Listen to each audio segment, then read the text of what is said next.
টালিগঞ্জ রঙ্গব্যঙ্গ অদ্বিতীয়ার পক্ষ থেকে আগত সব বন্ধুদের জানাই স্বাগত। আপনারা এই 8টা দিন আমাদের সঙ্গে থাকবেন, নাটকে থাকবেন। সব নাট্যপ্রেমী, নাট্যোদ্যোগী, নাট্যকর্মীদের জন্য রইল আমাদের তরফ থেকে অনেক অনেক শুভেচ্ছা এবং অভিনন্দন। আজ আছে আমাদের উৎসবের প্রথম দিনের দুটো নাটক। প্রথমে আছে অতিথি বরণ, প্রদীপ প্রজ্বলনের মধ্যে দিয়ে উৎসবের সূচনা। তারপরেই হবে নটসেনার প্রথম নাটক এবং টালিগঞ্জ রঙ্গব্যঙ্গ অদ্বিতীয়া পরিচালিত দ্বিতীয় নাটক। আমাদের উদ্বোধনী অনুষ্ঠান এই মুহূর্তে শুরু হবে। আজকে আমাদের অতিথি হিসেবে মঞ্চে আসছেন শ্রীযুক্ত দুর্গা চক্রবর্তী মহাশয়, বিশিষ্ট অভিনেতা, নির্দেশক, এবং শ্রীযুক্ত চন্দন দাস মহাশয়, বিশিষ্ট অভিনেতা এবং নির্দেশক। আমরা প্রথমে ওনাদের বরণ করে নেব, তারপরে প্রদীপ প্রজ্বলন, তারপরে ওনাদের কিছু মূল্যবান বক্তব্য রাখবেন, তারপরেই শুরু হবে আজকের প্রোগ্রাম। সবাই একটা জোরে করতালি দিয়ে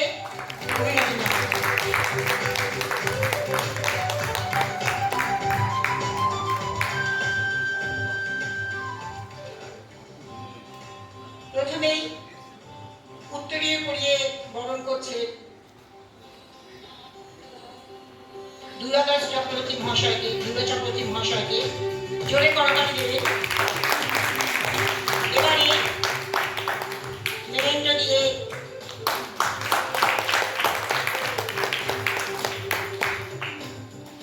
এবারে বরণ করে নেওয়া হবে আমাদের সবার প্রিয় চন্দন দাস মহাশয়কে, যিনি আজ এত বছর ধরে আমাদের এই দলকে ভীষণভাবে উৎসাহিত করেন, সব ব্যাপারে প্রয়োজনে শাসনও করেন।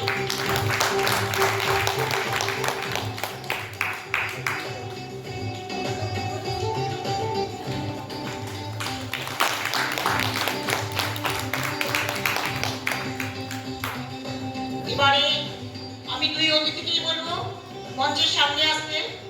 প্রদীপ প্রজ্বলনের মধ্যে দিয়ে আজকে নাট্য উৎসবের শুভ সূচনা হবে। সবাই করজোরে, সবাই কিন্তু হাততালি দেবে, করতালি দেবে।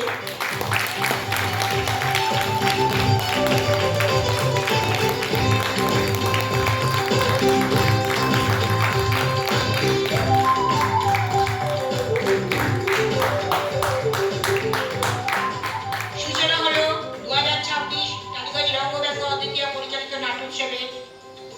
আপনাদের সবার উপস্থিতি আমাদের ভীষণভাবে কাম্য। আপনারা নাটক শুরুর আগে আপনাদের মোবাইল ফোনগুলোকে একটু ঘুম পাড়িয়ে দেবেন, কারণ নাটক চলাকালীন যদি ওরা কেঁদে ওঠে তাহলে মঞ্চে যারা থাকে তাদের একটু অসুবিধা হয়, আপনাদেরও অসুবিধা হবে। সূচনায় ওনাদের মূল্যবান বক্তব্যটুকু দিলে আমরা উৎসাহিত হই।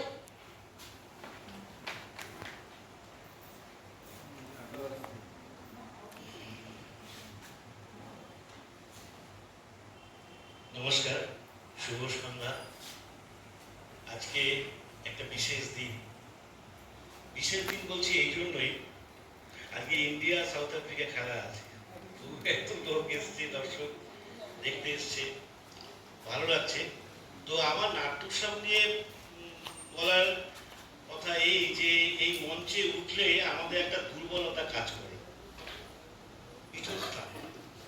এই মঞ্চে যেসব উনি মানুষ অভিনয় করে গেছেন, আমাদের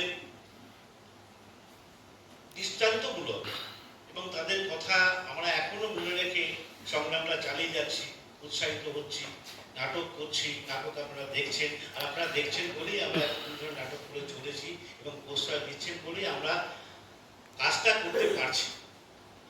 আমি সব থেকে আগে বলবো, যাকে ধন্যবাদ দেবো, এরকম একটা মঞ্চ এখনো বুক দিয়ে আগলে রেখেছে। এটা একটা বিরাট গর্বের ব্যাপার আমাদের।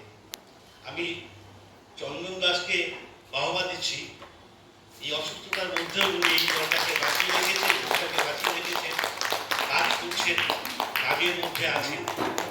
আসলে আমরা অনেকে বলি না যে সংসারে বলি কাজ করতে করতে হাড় মাস জ্বালা জ্বালা হয়ে গেল, শরীরে কিছু রইল না, তাদেরই হাল, বা যারা যারা ভালোবেসে কাজটা করে তাদের কিন্তু এটা হয় না। তার প্রকার দৃশ্য হচ্ছে সুশান্ত নীল দৌড়ে বেড়াচ্ছে সারা পশ্চিমবাংলায়। আসলে কাজটাকে ভালোবাসতে হবে, কাজটাকে না ভালোবাসতে এরকমই হবে। ভালোবেসে থিয়েটার যারা করে তাদের আমি বাহবা দিচ্ছি না, তাদের মধ্যে একটা উদ্দেশ্য কাজ করে। আমরা যখন থিয়েটারে এসেছিলাম একটা উদ্দেশ্য নিয়ে এসেছিলাম, থিয়েটারটা করব, প্রতিবাদ করব। প্রতিবাদের জায়গা থেকে আমরা কিন্তু মনে হচ্ছে কিছুটা বিচ্যুত হয়ে এসেছি। সময় বুঝে, কাল বুঝে, মানুষ বুঝে আমরা কথা বলি। আমরা যেটা মঞ্চে দাঁড়িয়ে বলি বাস্তবে সেটা করি না। আমি মনে করি সেটা যদি করতাম তাহলে কিন্তু আমরা এই অবস্থার সম্মুখীন হতো না, থিয়েটার আজকে এই অবস্থা হতো না।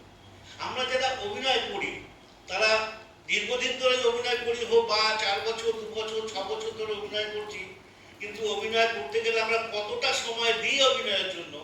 আমার এখন পর্যন্ত মনে হয় যে আমরা কেউ কিন্তু ফুল টাইমার নয়।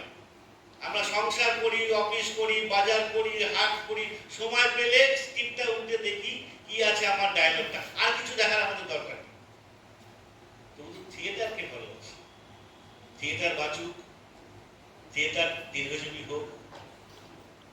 আপনারা আসুন থিয়েটার দেখতে, আরো উৎসাহিত করুন। এইভাবে নাট্যোৎসব চলুক, এটাই আমার আশা। ভালো থাকবেন, শুভরাত্রি। অনেক অনেক ধন্যবাদ দুর্গা চক্রবর্তী মহাশয়কে। সত্যি কথাই, যখন আমরা মঞ্চের উপরে উঠি তখন মঞ্চের সামনের আসনগুলো যদি ভরা থাকে আমরা ভীষণভাবে অনুপ্রাণিত হয়ে উৎসাহিত হই একটা ভালো কিছু করবার জন্য। কিন্তু যদি আসনগুলো ফাঁকা থাকে তখন যেন মন মরা হয়ে যায়, অভিনয়ের আনন্দটাই চলে যায়, অনেকটা ম্লান হয়ে যায়। তাই পরবর্তী বক্তাকে রেখে দিচ্ছি। চন্দনদা, আমাদের সবার প্রিয় চন্দনদা, এখন কিছু বলবেন। নমস্কার, উপস্থিত সকলকে বিনম্র প্রণাম। এবছর টালিগঞ্জ রঙ্গমঞ্চ অদ্বিতীয়ার আপনারা জানেন 15তম নাট্যোৎসব। প্রতি বছর ওরা নাট্যোৎসব করে চলেছে, এবং একটি নয়, কখনো কখনো দুটি, এখন দুটিই করে। এবং একটি একক মানুষের যে অসামান্য পরিশ্রমের পেছনে কাজ করে সেটি হল দলের কর্ণধার সুশান্ত নীল ঘোষ। আপনারা সকলে জানেন সে যেভাবে কষ্ট করে থিয়েটারটা করে, যেটা সত্যি লক্ষণীয় এবং শিক্ষণীয়। তাই সুশান্ত নীলের জন্য আপনাদের প্রত্যেককে বলবো একটা জোরে হাততালি। যেভাবে যে কষ্টের মধ্যে, যে অর্থভাবের মধ্যে ওরা থিয়েটারটা চালিয়ে যাচ্ছে বছরের পর বছর, এবং বিভিন্ন দূর দূরান্তের দলকে এনে সমবেত করছে এই মুক্তামনের উৎসবে, সেটা সত্যি দেখার মতো ব্যাপার। আর আপনাদেরকে আর ওই একই কথা দুর্গা বললো যে থিয়েটারে শারীরিকভাবে কিন্তু লোক সংখ্যা কম, দর্শক সংখ্যা কম, তার জন্য থিয়েটার কখনো বন্ধ হবে না। থিয়েটার থেকে আপনারা বা আমরা কখনো বিমুখে চলে যাব না, কারণ থিয়েটার আমাদের প্রাণ, আমাদের হৃদস্পন্দন। তাই থিয়েটার থাকবে। আপনাদের কাছে অনুরোধ, আপনারা আরেকটু বেশি মাত্রায় অংশগ্রহণ করুন, নাটক দেখতে আসুন, আপনাদের মাধ্যমে আরো দর্শককে সমবেত করুন। এটাই। নমস্কার।